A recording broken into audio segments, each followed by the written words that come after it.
In today's video, I'm going to be trying to survive 100 days in the Arctic. I have 3 objectives. First, craft a stage 3 mountain cabin. Second, eliminate Pandora, the king of the icy mountains. And finally, eliminate Tusky, the leader of the South Pole. Can I survive stranded in the Arctic? Stay tuned to find out. Do you want to fight the custom bosses you see in our videos? Consider subscribing to our Patreon. For only $5 a month, you'll have full access to our exclusive maps and private SMP server, which features our custom bosses and much more. Check it out, it's linked in the description below. Whoa, Mount Everest is a lot bigger in person. All of our training has led us to this moment. Let's get to it. Well, here we go. This will be a journey. Do you hear that? Avalanche, run! No, no, no, no, no, no. Ugh, where am I? Forest? Where's Forest? With no sight of Forest, I knew I needed supplies if I was going to survive in the Arctic. I started by gathering wood and some food. I knew I was lost in the Arctic, but take a look at this terrain. It's absolutely gorgeous with this massive tree here. In the evening of day 1, I gathered this remaining coal and buried myself in a wall for the rest of the night. In the morning, I decided to cook up the rest of my pork chops and traveled around getting a bit more food, and I ran into a pack of bison. I'm gonna leave these guys alone. On day 4, I found a great position to build my base on top of a hill. I went ahead creating the base out of spruce wood, and I created a little farm area on the back.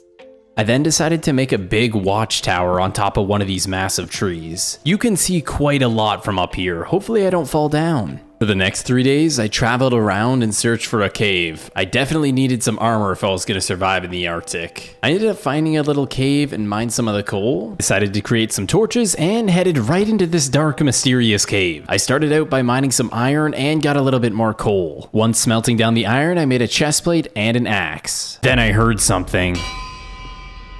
What the heck was that? I traveled down the cave to see what that noise was, and there was a light, what looked to be a campfire. As soon as I approached, it looked like there was an escape route leading all the way up the staircase. I ended up going to the top and found torches that led all the way over to the ocean. Whoever this was, they must have had a boat to get away. Traveling back down into the cave, I found a chest with iron, a shield, and some cooked pork chops. I disassembled what he had left of his base, and I created some iron leggings, boots, and a helmet. I then took the next 2 days to travel back to my base, and when I arrived, I opened the door, finding a sign with some weird symbols on it. What the heck does that even mean? I then climbed to the top of my lookout tower to try and find whoever was here. After looking around, I didn't see anyone. I spent the next couple days traveling around looking for some more life. On day 14, I found myself walking by these massive ice mountains, and close by I found an igloo, and suddenly I got jumped by some sort of Eskimo. I tried to juke him by turning around, and when he hit me, it did 4 hearts of damage. This was not a fight I wanted to be a part of. Spent the remainder of day 14 running away, and I found this big rock structure and found a good spot to hide as I watched the Eskimo running by, praying he doesn't find me. Couple more days go by, and in the distance I see a massive structure what looks to be on a big mountain.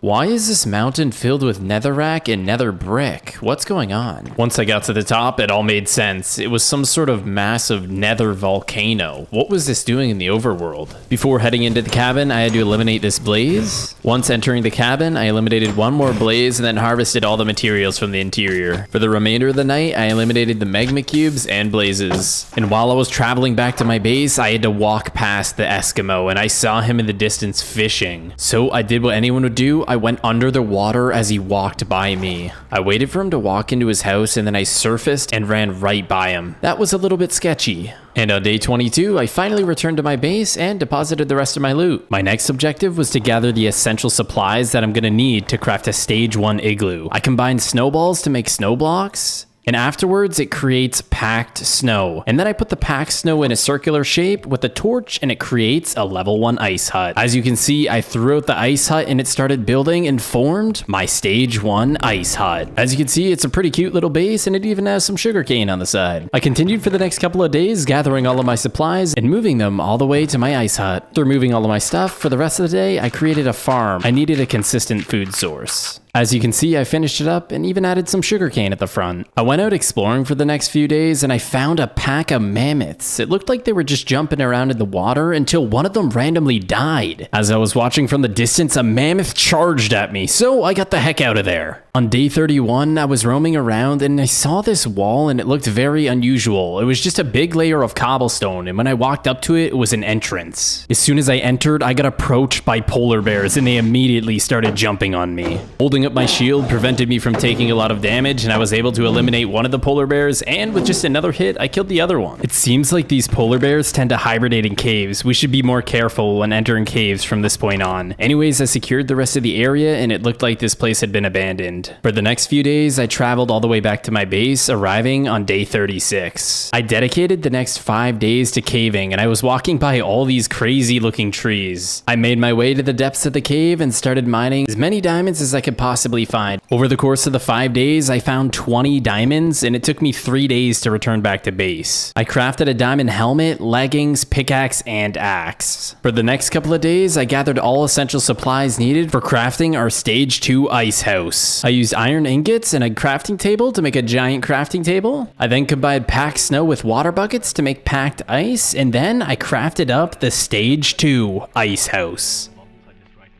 In the morning of day 46, I found a good spot to build the ice house, and there we go. It started building and just appeared in front of me. This thing is freaking awesome. After creating the stage 2 house, I decided to build a little dock outside of my house to go ice fishing. I think the dock came out pretty cool. After the fishing dock was completed, I decided I wanted to make another wheat farm. I think that turned out pretty nice. Anyways, it's time to check out the inside. It looks like we have a TV room leading to a garage, which then has a little kitchen and a storage space under the stairs. And the second floor, we got this little disco room. I don't know if anyone's into dancing. And then I found myself a little balcony that's pretty nice, and it seemed to have a couple rooms inside as well. In my house, I realized I still had no potions, so I headed back to the nether volcano in hopes to find some nether wart and soul sand, and I did, hiding on the side. I eliminated a few more blazes and worked my way down, farming all of the soul sand and nether wart. Returning back to my base on day 53. I mined out the entire kitchen table area and created an area to grow nether warts, and decided to make this my brewing area as well. A little armory in the garage, and in the disco room, I turned it into enchantment room. I left my base exploring for another mine for 4 days, and while I was exploring for another mine, I found a big group of deer. They looked pretty sweet. They had blue horns. Anyways, I went back down into the mines and found the remaining diamonds I needed to craft my diamond chestplate and boots. While I was returning home, I found this place and it said Pandora on the top of my screen. And when I walked over the cave, I found a massive polar bear. After drinking my strength and speed, I charged directly in straight for the Pandora. He hits me once and my whole screen goes red and launches me in the air. This was gonna be a challenging fight. I charged back in and he smashed the ground again, causing me to use another health pot. After healing, I went back in and looked at my health and I was back down to half HP. This thing does insane damage. I charged back in for the final time against the Pandora. He smashes the ground and I get the last hit, eliminating the Pandora. It dropped polar bear fur, which I'm gonna use to make polar bear armor. 3 days of traveling later, I arrived back at my base. I started by combining my diamond armor with the polar bear fur, creating polar bear armor. I also combined a diamond sword to create a polar bear blade. Then I went up to the disco room and fully enchanted all of my armor and blade. As you can see, this polar bear armor and blade looks freaking insane. I spent the next 4 days, traveling to this Eskimo's house. You remember earlier he tried to kill me? Well, it was time to get my revenge. I went ahead into his chest, stole his saddle, and the rest of his loot. As I walked outside of the igloo, I looked both ways and got jumped, doing 4 hearts of damage in 1 hit. What kind of weapon is that? It does insane damage. Already going through 3 of my health pots, I block his hit and get a couple good hits in on him. It seemed like every time he was hitting me, I was losing nearly half of my health. I blocked another one of his hits, and after that, I got a couple good swings and eliminated the Eskimo. It took me a few days to travel back to base. Once I was back home, I decided to spend spend the next couple of days gathering enough supplies to create my stage 3 ice mansion. After gathering my packed snow, I made some more packed ice and decided to start creating my stage 3 ice mansion. And just like that, with 2 diamonds on the bottom, I created the ice mansion. Wasn't sure how big this was gonna be, so I went pretty far away and threw it. And suddenly my screen froze and a massive mansion appeared. This thing is ridiculous. Drop a like on the video if you're enjoying so far. Well, as anyone would, I wanted to see what this mansion had to offer, and I walked in and this place was freaking huge. Look at this, we even have a balcony overlooking our other base. Also went ahead and created another wheat farm here and moved my netherwort farm onto the balcony. I have a little chest area here for all my loot and created another wheat farm. For the next few days, I put torches all around the mansion and created new potions. 6 days of traveling through the Arctic, and I finally found a sign of life, a massive lighthouse. When I got closer, text on my screen came up that said Tusky. I had no idea what that meant. As I got closer to the White House, I realized it was a massive walrus boss, and after drinking my potions, it started spitting slimes at me.